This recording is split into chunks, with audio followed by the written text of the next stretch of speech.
ಶಿವಾಯ. ಓಂ ನಮಃ ಶಿವಾಯ.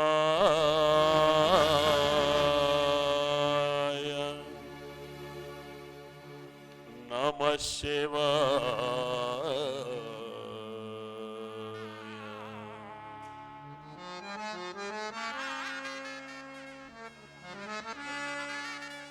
ಜಯ ಜಯ ಕೈಲಾಸವಾಸ, ಜಯ ನಿಜ ಮನದ ನಿವಾಸ. ಜಯ ಜಯ ಕೈಲಾಸವಾಸ,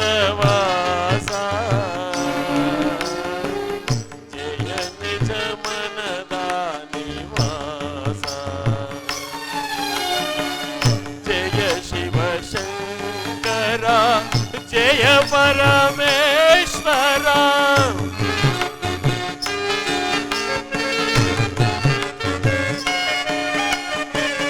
ಜಯ ಶಿವ ಶಂಕರ, ಜಯ ಪರಮೇಶ್ವರ. ಜಯ ಸಕಲೋದ್ಧಾರ,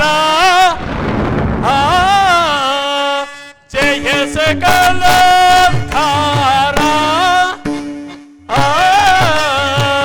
ಜಯ ಸಕಲೋದ್ಧಾರ. ಶಂಭೋ ಮಹಾರಿ.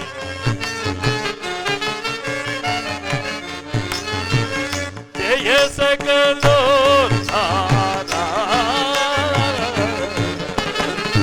ಜಯ ಜಯ ಕೈಲಾಸವಾಸ, ಜಯ ನಿಜ ಮನದ ನಿವಾಸ.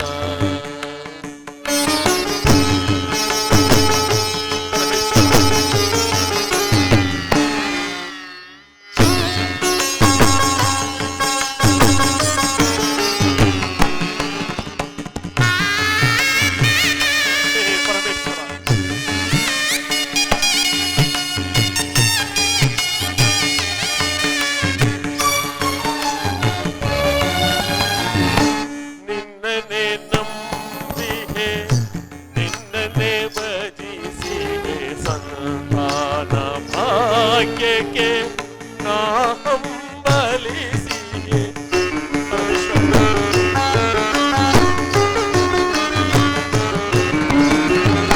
ನಿನ್ನನೆ ನಂಬಿಹೆ, ನಿನ್ನನೆ ಭಜಿಸಿಹೆ. ಸಂತಾನ ಭಾಗ್ಯಕ್ಕೆ ನಾ ಹಂಬಲಿಸಿಹೆ. ಭಕ್ತರ ಬಂಧು ಕರುಣಾ ಸಿಂಧು,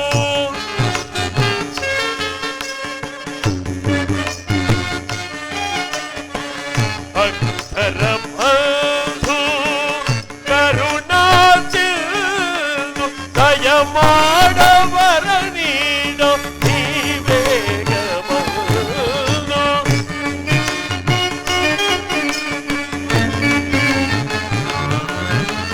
ದಯ ಮಾಡವರ ನೀಡೋ ನೀ ಬೇಗ ಬಂದು. ಜಯ ಜಯ ಕೈಲಾಸವಾಸ, ಜಯ ನಿಜ ಮನದ ನಿವಾಸ. ಹೇ ಪರಮೇಶ್ವರ.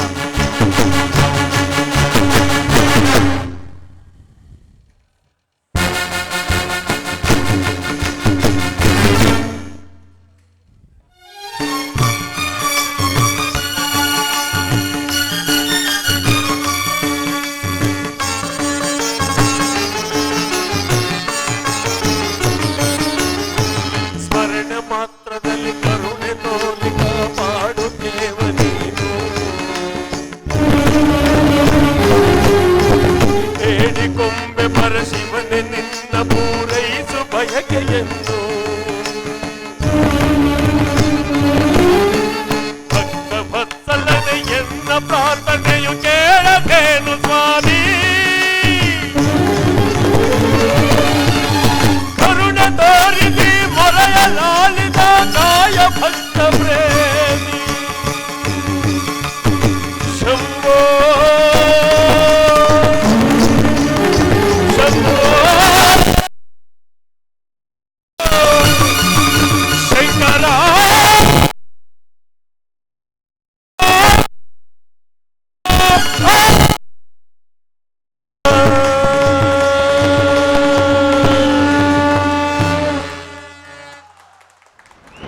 జయ జయ కైలాసవాస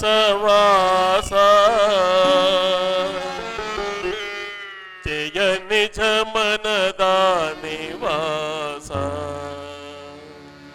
ఓం నమః శివాయ ఓం నమః శివాయ ఓం నమః శివాయ.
ಹೇ ದಯಾಮಯನಾದ ಶಂಕರ, ಮಳೆ ಬಿಸಿಲ ತಾಪಗಳನ್ನು ಸಹಿಸಿಕೊಂಡು ನೀನೋರ್ವನೇ ನನ್ನ ಏಕಮಾತ್ರ ದೈವನೆಂದು ನಿನ್ನನ್ನೇ ಭಜಿಸಿದೆನು. ನಿರಂಜನ ಮೂರ್ತಿಯೇ, ನನಗೊಂದು ಕಾಮ್ಯಾರ್ಥದ ಫಲವನ್ನು ಕರುಣಿಸು. ಇಂದಿನ ದಿವಸ ಅಗ್ನಿ ಸಾಕ್ಷಿಯಾಗಿ ಕೈ ಹಿಡಿದ ನನ್ನ ಧರ್ಮಪತ್ನಿ ಪ್ರಸೂತಾ ದೇವಿಯು ತನಗಾಗುವ ಸಂತಾನವನ್ನು ಬಯಸಿ ಬಾಯಿ ಬಿಟ್ಟು ಕುಳಿತಿರುವಳು. ಬಾಯನ್ನ ದೇವ, ಬರಬಾರದೆಂದು ಕೈಲಾಸಾತ್ರಿಯಲ್ಲಿ ನಿಲ್ಲಬೇಡ ಶಿವನೇ. ನೀ ಬಂದು ಎನ್ನ ಮನದಾಸೆಯನ್ನು ಈಡೇರಿಸಬೇಕೆಂದು ಬೇಡಿಕೊಳ್ಳುವೆನು ತಂದೆ, ಬೇಡಿಕೊಳ್ಳುವೆನು. ಓಂ ನಮಃ ಶಿವಾಯ.